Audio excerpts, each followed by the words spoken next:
طيب فأن going live إن شاء الله. لحظة نعم. لحظة.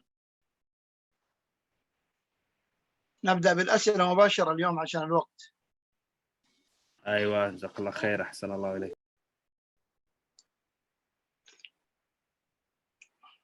طيب هذا يحتاج أن ننتظرهم لأن الآن دخلنا في اليوتيوب، ولعلك تبدأ بالنصيحة دقيقتين إن شاء الله أو 3. بسم الله والحمد لله والصلاة والسلام على رسول الله وعلى آله وصحبه ومن استنى بسنته واهتدى بهديه إلى يوم الدين. حياكم الله, my dear brothers and sisters, to the first session of the last 10 nights of Ramadan. These 10 nights of Ramadan are the best nights during the year, the whole year. The night time, the best of it is in these last 10 nights of Ramadan. And that's why Rasulullah ﷺ, as Aisha radiallahu anha said, that he used to do his best in worshiping Allah in these nights, more than that what he used to do in any other nights during the year. Up to the limit that she said that he did not used to sleep at all in these nights during the night time, but he used to use the whole time in the night for worshiping Allah, reciting the Quran along with Jibreel, and Jibreel used to come to him every night, and supplicating and praying and doing dhikr of Allah subhanahu wa ta'ala, the remembrance of Allah. That is how Rasulullah used to spend the nights in the last 10 nights of Ramadan. And today, especially this year Ramadan, when we are passing through this pandemic period, which held everyone home, no one went to the masajid, not only in this Ramadan, but even 2 months before it. No one has done Umrah this Ramadan, which equals reward of Hajj with the Prophet ﷺ. No one is doing I'tikaf, which is one of the main and best ibadat which can't be done except in the masjid. As no I'tikaf in the houses, because Allah subhanahu wa ta'ala said, وَلَا تُبَاشِرُهُنَّ وَأَنْتُمْ عَاكِفُونَ فِي الْمَسَاجِدِ. So Allah ta'ala mentioned that عَاكِفُون, i'tikaf, in the masajid. In this time of life, we all need to focus on worshiping Allah, and especially with dua, and especially with that dua which he ﷺ taught the most beloved person to him, Aisha radiallahu ta'ala anha, as in the hadith of Amr ibn As radiallahu ta'ala anhu, when he asked Rasulullah saying, who is the most beloved one to you? He said Abu Bakr. He said Aisha. The Prophet ﷺ immediately responded saying Aisha. He said, no, I'm asking about men. He said her father. Aisha radiallahu anha asked the Prophet ﷺ what to say if she finds Laylatul Qadr. He ﷺ said to her, say, Allahumma innaka afuun tuhibbul afwa fa'fu anni. Oh Allah, you are the partner, you are the most forgiver, and you love pardoning, and you like forgiving. So pardon me and forgive me. That's what we need to focus on, ya ikhwah.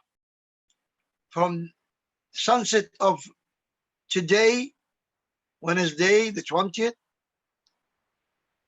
and onward until the sunset of the last day of Ramadan. We need to keep, especially in the night time, we need to keep on this dua. It's very easy to learn in Arabic. Allahumma innaka afuun tuhibbul afwa fa'fu anni. Allahumma taqabbal. Wa sallallahu ala nabiyyina Muhammad wa ala alihi wa sahbihi. أحسن الله عليك جزاك الله خير لهذه التذكيرة الطيبة.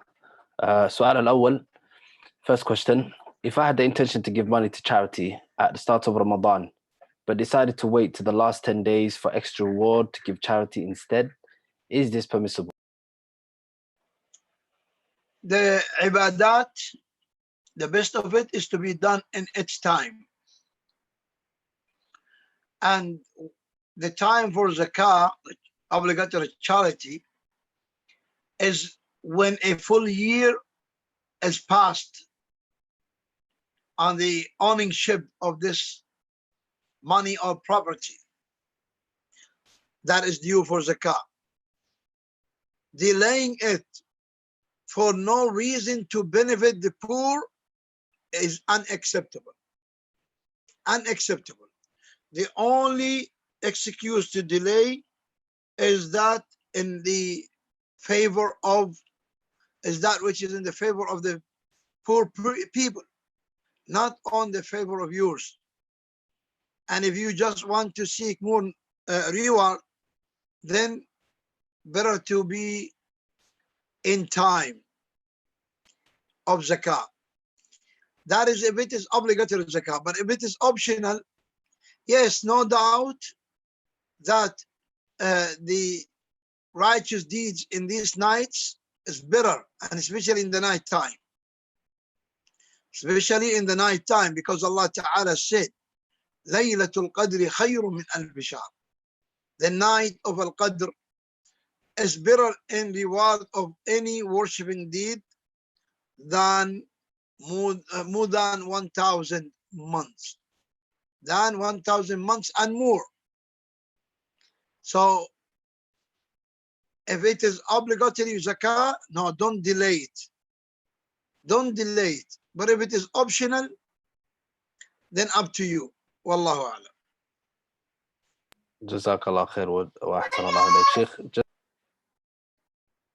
Shaykh, just in connection to that question for me, nowadays we have people who they يعني يقصدون التقسيم الصدقة على كل يوم من العشر لإدراك ليلة القدر. They on purpose intend and plan to give sadaqah every day on the 10th so they can meet ليلة القدر. فهل هذه التقسيم والقصد هذا يعني من البدع؟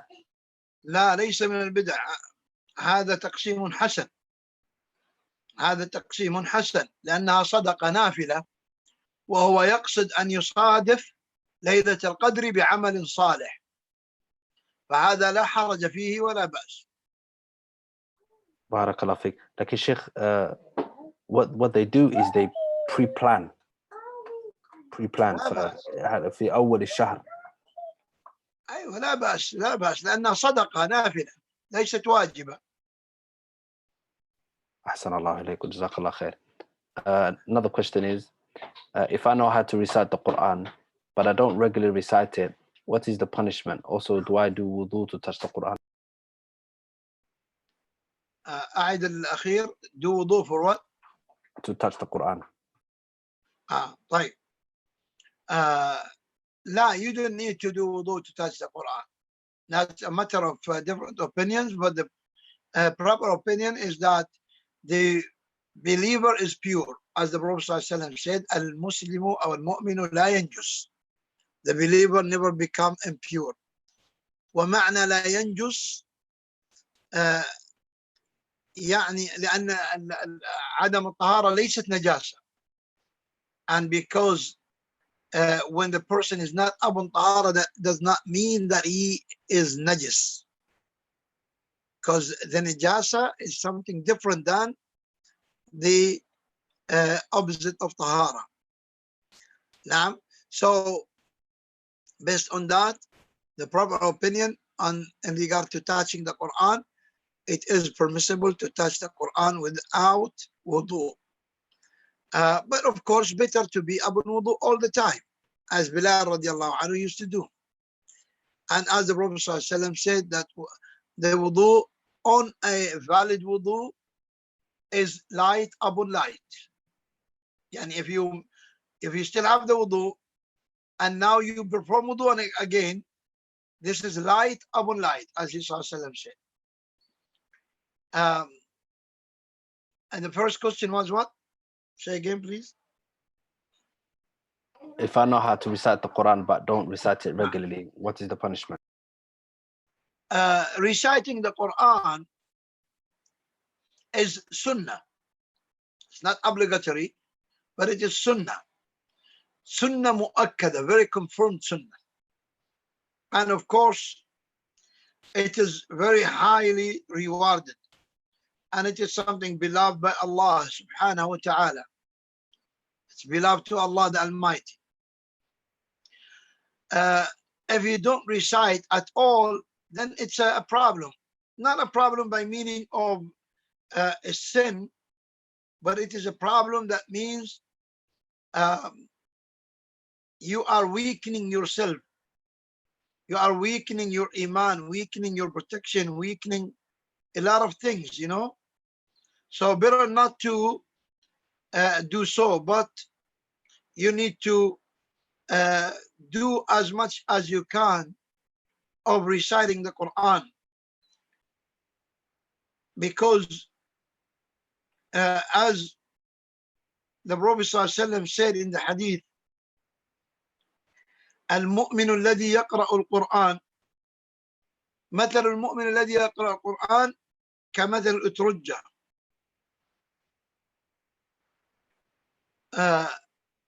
طعمها حلو وريحها طيب والمؤمن الذي لا يقرأ القرآن كمثل التمرة طعمها حلو ولا ريح لها والمنافق الذي يقرأ القرآن كالريحانة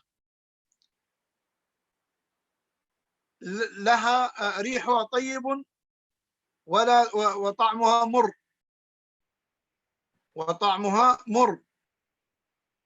والمنافق الذي لا يقرأ القرآن كمثل الحنظلة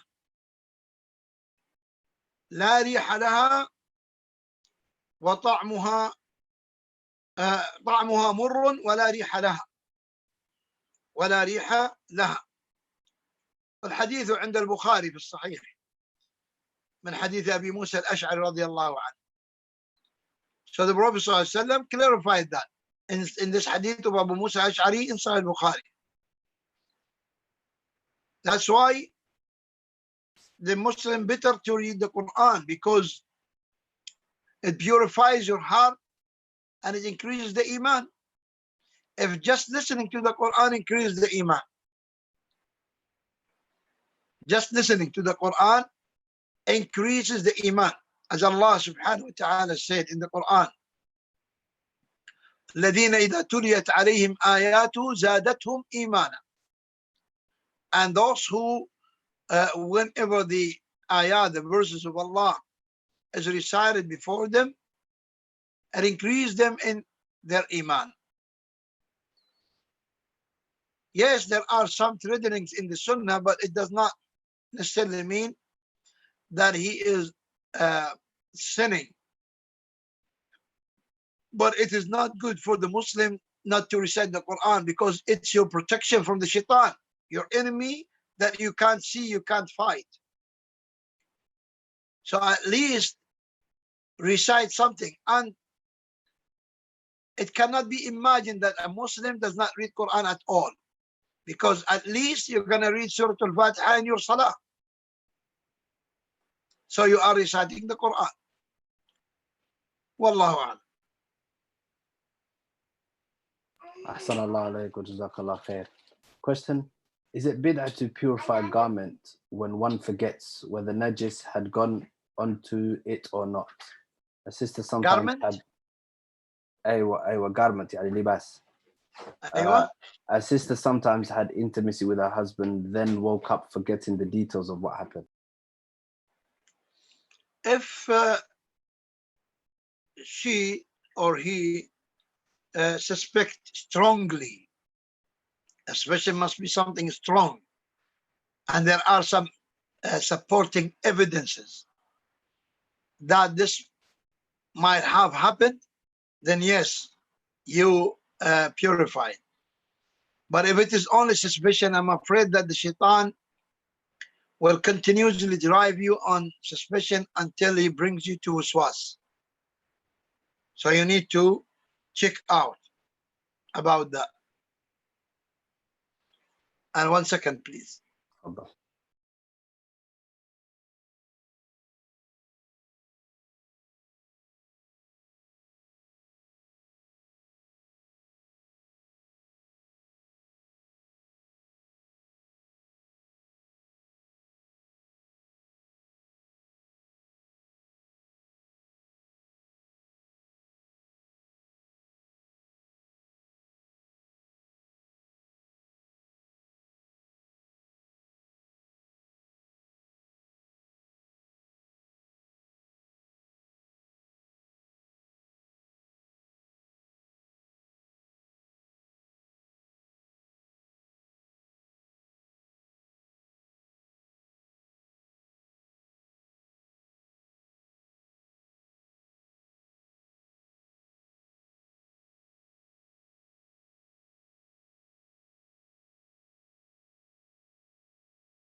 Salam alaikum.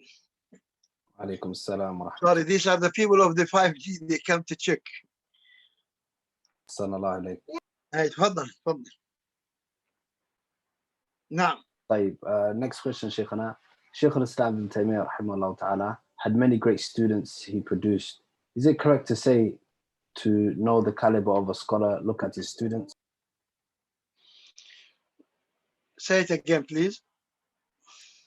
Is it correct to say that in order to know the caliber of a student, you look at their sheikh? He gave the example, the question he gave the Yeah, example. of course. Normally, because the student is influenced by his sheikh.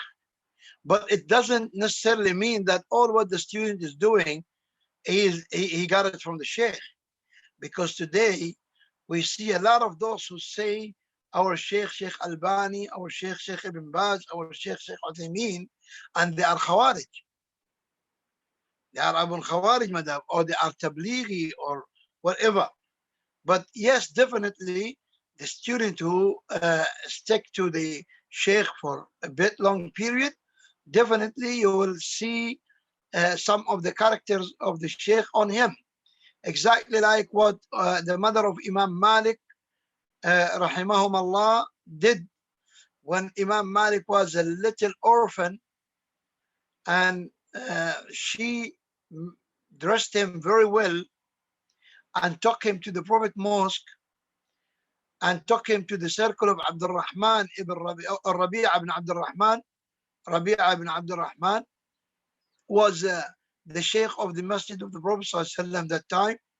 And she said to him, my son, sit to this Sheikh and take from him. And let first thing you take from him is his manners and characters. So he did so, and he became this great Imam, you know. So yes, if you look to the caliber of the student who was serious student, sticking to a sheikh, a certain sheikh, you will find reflections on him. Wallahu a'lam. أحسن الله إليكم شيخنا. Another question. Could I get an explanation of the word سخط? سقط. سخط. سخط. سين خاء أيوة. طاء. سخط. أيوة. سخط is kind of extreme anger. Extreme anger. يعني سخط is unpleased. When you say that Allah سخط على الكافرين, it means that Allah is very unpleased with the kafirin. Now, أحسن الله عليك شيخنا. Another question here. If one with istihada needs to do ghusl, can she wash her private part first at the beginning of a prayer time? Then when she is ready, she does ghusl without having to wash it after ghusl. استحاضة. أيوة استحاضة. لا, استحاضة doesn't need to make ghusl every time. Istihada, she does ghusl once the period of hayd, the period of menses is over, but the blood is still continuing. Period in terms of days. She knows that she normally has 7 days, and she waited for 7 days, but the blood is still running. Then she takes shower, and if the blood is still running, then she needs to put something to stop it coming on the clothes, and she can pray, but she has to make wudu for every salah once the time of that salah enters. Now, أحسن الله عليك. Question شيخنا. Do I need to recite the dua of Laylatul Qadr, اللهم إنك عفو تحب العفو إلى آخره, just in the odd nights only or throughout the 10 days? if you can't know which night is Laylatul Qadr, then limit it, but you can't know. No one can know. No one. The Prophet ﷺ said that it's most likely to be on the odd nights, but he himself ﷺ used to do his best in all the 10 nights or 9. It depends on how long is the month, 30 or 29. But he ﷺ did not do best on single nights or odd nights, and the even nights he relaxed. That, as Aisha said, once the last 10 nights of Ramadan enters, he tied his lower garment, meaning he stopped enjoying his wives, and he waking up his wives to pray, and he does his best of worship. He does his best in worshiping Allah whole night from sunset until dawn on the last 10 nights all. Wallahu a'lam.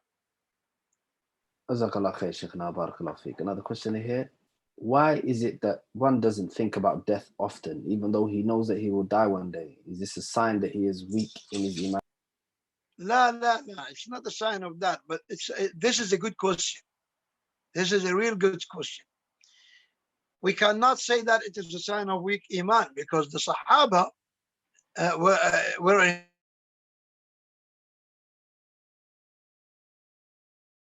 need to ألا إني كنت قد نهيتكم عن زيارة القبور ألا فزوروها فإنها تذكركم الآخرة. I indeed have forbidden for you to visit the graves, but now I'm telling you, visit the graves, as these visits remind you the Akhirah, your death. And the reason for forgetting death is the hope that is found in the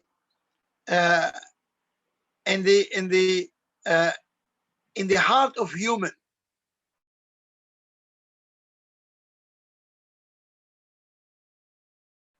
Human positive side and some negative side. When hope leads you to do that which is good, then it's positive. And when hope leads you to that which is not good in the sight of Allah, then that is not, that is a negative hope. Meaning, if the hope makes you worship Allah more often and a lot, that means you are hoping the mercy of Allah, you are hoping the Jannah, you are getting ready for it. But when this hope of both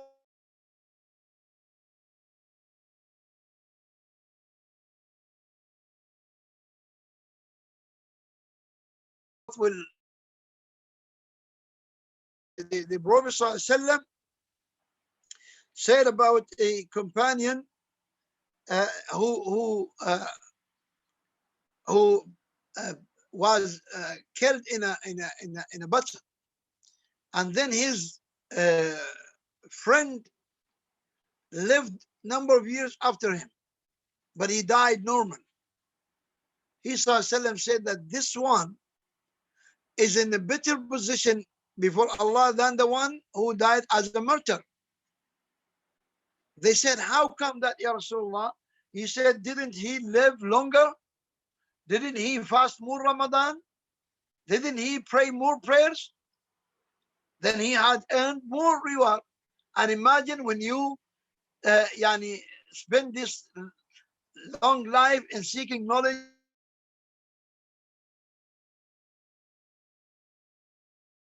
and teaching knowledge and performing hajj and giving sadaqah.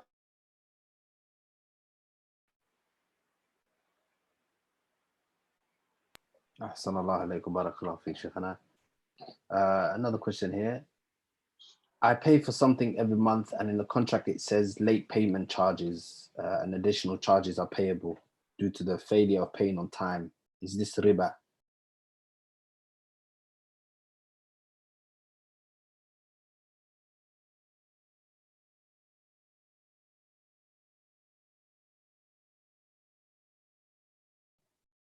السلام عليكم شيخ، تسمعني؟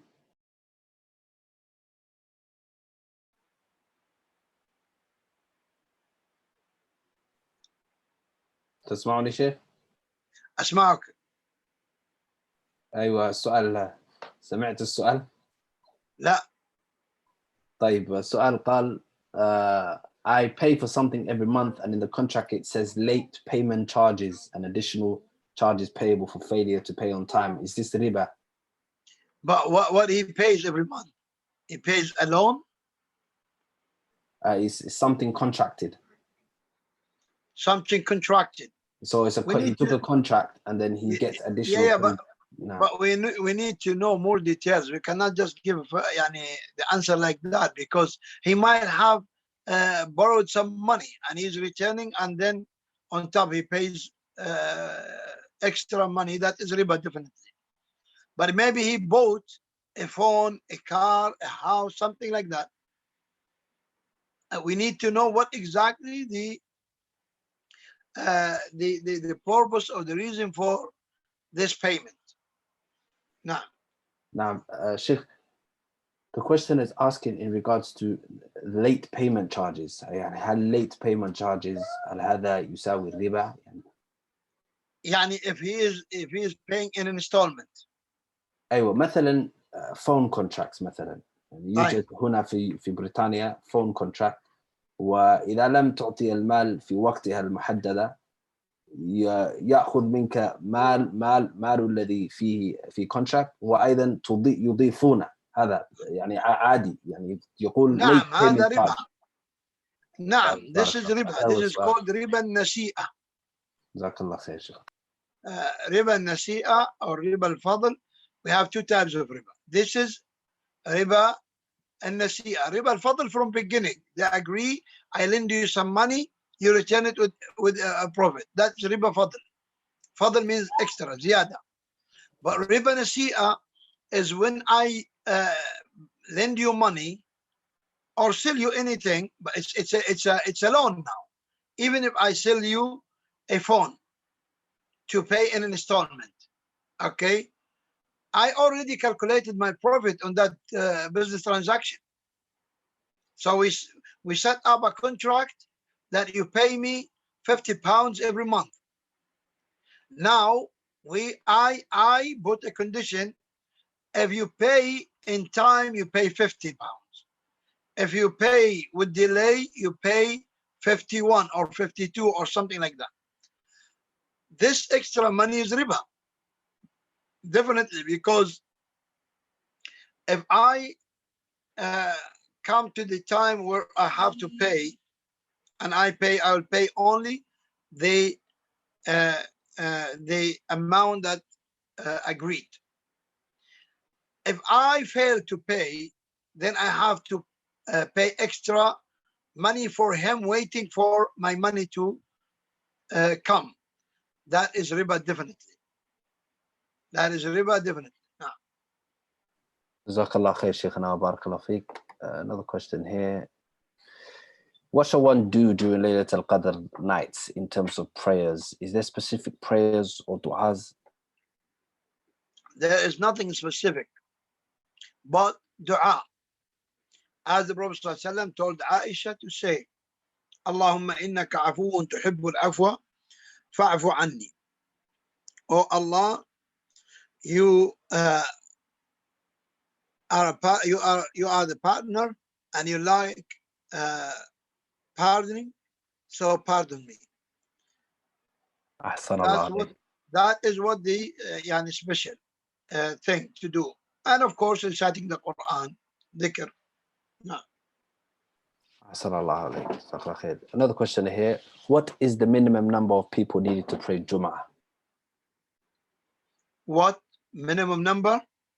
What is the minimum number of people required to pray Jum'ah? That's a matter of different opinions. Some scholars said 3 with the Imam, meaning the Imam and 2. And some said no, 3 without the Imam. And there is a common saying, which is no scholar, no alim said it. They say 40. But it is very common, commonly spread amongst Muslims. Muslims leave it. But anyway, it's exactly like it's 2 plus the Imam. If we have a jama'ah of 3 people, the Imam and 2, then the Jum'ah can be done. But the Jum'ah normally is done in the masajid.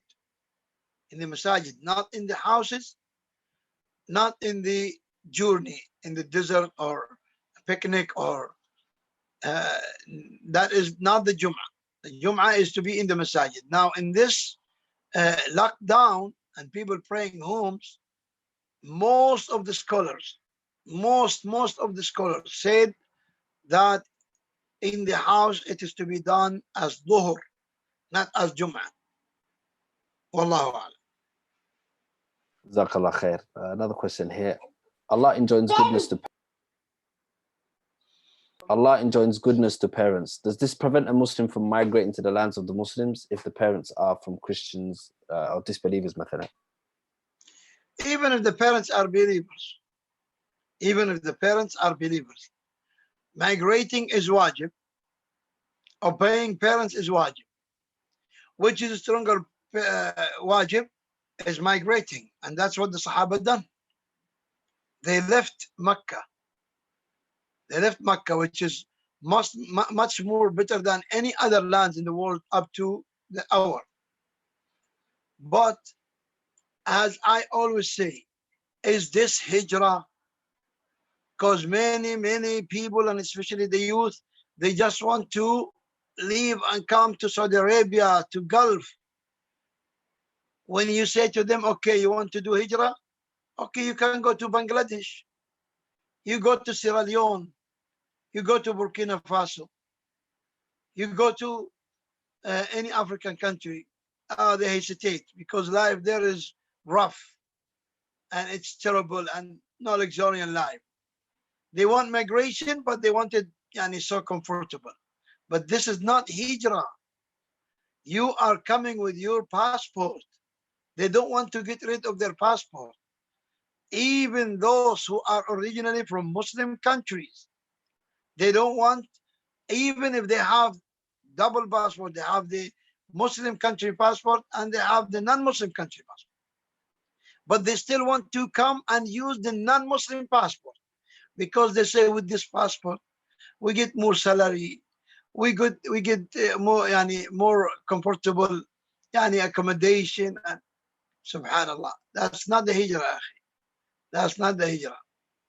Hijrah is to cut relation with the kuffar, except for parents. Yes, of course, you keep relation with them, but you have to leave that land and go among the Muslims, and not necessarily a specific land of Muslims, any land of Muslims. Wallahu a'lam. Jazakallah khair, Shaykhana. Another question his sister's asking: I'm a female. Is it permissible for me and my mother to pray in the same line as my brothers when we pray together, bearing in mind we are all maharams to each other? بالله معلش أعد السؤال. Her and her mom. So she's asking about praying in line, the same line, her and her mom praying in the same line as her brother. And she said, bearing in mind we are all mahrams to each other. طيب, and Aisha and these are not maharim to the Prophet sallallahu alaihi wasallam. These are maharim, but the woman, even the mother, does not pray alongside with the son. She has to pray behind him. It has nothing to do with the mahram. Has nothing to do with the mahram. But it has to do with the sex.